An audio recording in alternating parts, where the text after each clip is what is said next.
everyone. I promised you that I was going to start answering questions that I get on Facebook and Instagram for you guys so I can share the answer with everyone because odds are if somebody has a question, other people have the same question. So what I wanted to share with you today is this question. Hi Jennifer, is there a good protein powder for kids? We are having a hard time getting our daughter to eat and she's not getting enough protein.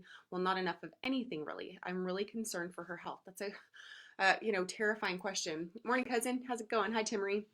We're all concerned about the health of our children. We want to make sure we're getting enough building blocks, enough raw materials, so that they can enjoy health not only now, but as they get older, especially for our daughters. I have one of my own. I love you, Rebecca, but I'm so thankful it's one girl to three boys instead of opposite. Hi, Mark. Good morning.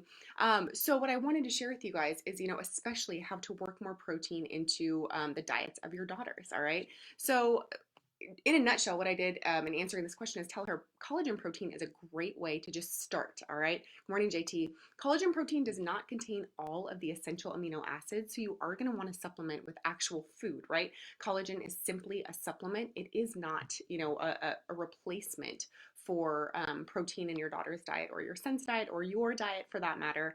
But it's a great place to start. It's very easy to sprinkle into applesauce or oatmeal or rice.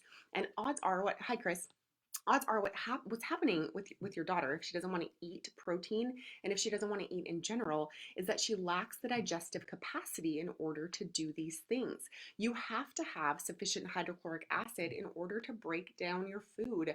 And as I just posted on Instagram this morning, and as I see in my office all the time, women and younger women especially are not creating enough hydrochloric acid to break their food down. Therefore, it becomes hard for them to digest their food. And since they don't have, the words to explain what's going on in their body, they just don't feel good. And they're going to want to not eat a lot of food and not eat a lot of protein. And so, as I said, collagen is very easy for the body to break down. It's very easy for the body to assimilate. Good morning, Shelly. It's also really easy to sneak into food. So you're going to want to do that for your kids. A great breakfast for kids is oatmeal. A little bit of maple syrup is fine. A little bit of butter to add, good fats. I've yet to see a kid who doesn't want to eat, oatmeal with maple syrup and butter, right? And then you can sneak in 1 scoop of collagen into that oatmeal, and you've got 10 grams of relatively, good protein, right? It is not a complete protein, as I said, because it doesn't have every single amino acid. However, it has enough to where your body can start building from that good protein. Now, collagen is also excellent because it helps kind of heal and seal a leaky gut. And if your child has any sort of issues at all, we already know this, right? All disease starts in the gut. It's true. All disease starts in the gut. So if your kid had, oh, there's like a bug in my office. If your kid has eczema, if your kid has psoriasis, if your kid has those weird, just little, skin issues, like right around their mouth or on their forehead. My son gets his right here or on his ears. You really are having problems with a leaky gut. So collagen is going to be your friend in that case as well. Now, in order to create more hydrochloric acid, you're going to want the basic building blocks of hydrochloric acid. Salt, sodium chloride, as I learned from Mark, thank you. It's a great building block of hydrochloric acid, right? You also have to have sufficient amounts of zinc and magnesium in order to make hydrochloric acid. And what the hydrochloric acid does is it breaks down proteins. So, if your daughter or your son or yourself has a hard time breaking down protein, you can either supplement hydrochloric acid, and in a pill state, it smells disgusting, right? So it's hard sometimes for kids to take hydrochloric acid. The other things you can do is give yourself or your child a little tiny bit of apple cider vinegar. You can do that in pill form as well. I find it best to just bite the bullet and take a shot or add it to water. You kind of get used to the taste, especially if your body needs it.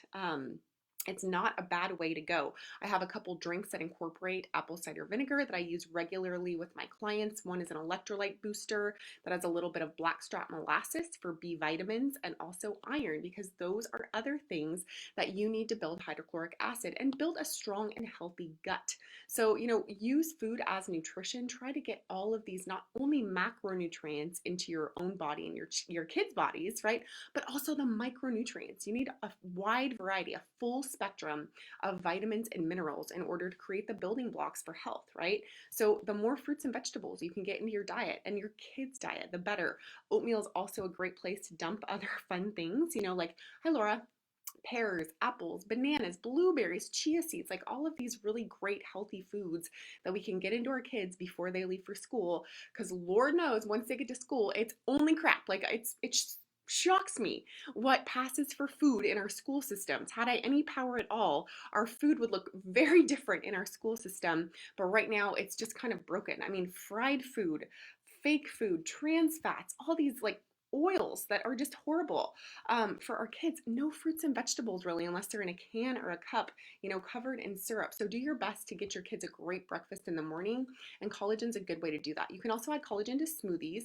I'll post a few smoothie recipes on this thread so you guys have, a starting place to go from. Again, it's really, easy to do for children. Kids like sweet things. This is because our bodies run on glucose. Our bodies need glucose to create ATP, the currency of energy for the cell. So, don't starve your kids of glucose, for the love of Pete, please.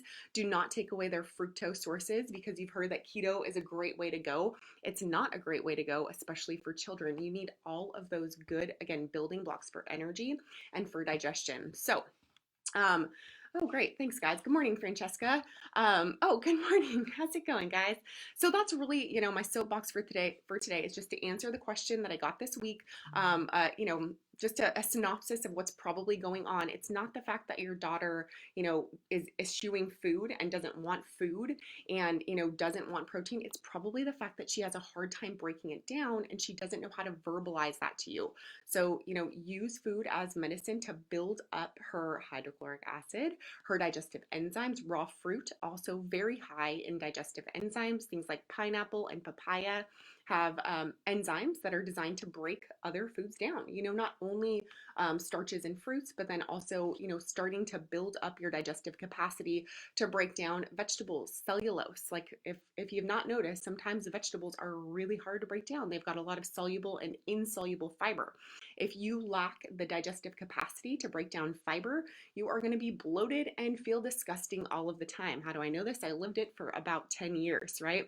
You don't want to be there. You don't want to be having to keep a spare pair of yoga pants in your purse all the time because your jeans just don't button after 3 p.m. Not because you've eaten a giant meal, but because you've got, either a parasite infection or a bacterial infection, small intestinal bacterial overgrowth, and all of those bacteria are creating lots of gas in your gut, gas that you can't necessarily expel. It's just there and you are bloated and you don't feel good all the time. And again, just to bring it back to our question today, I see this all the time in my younger women.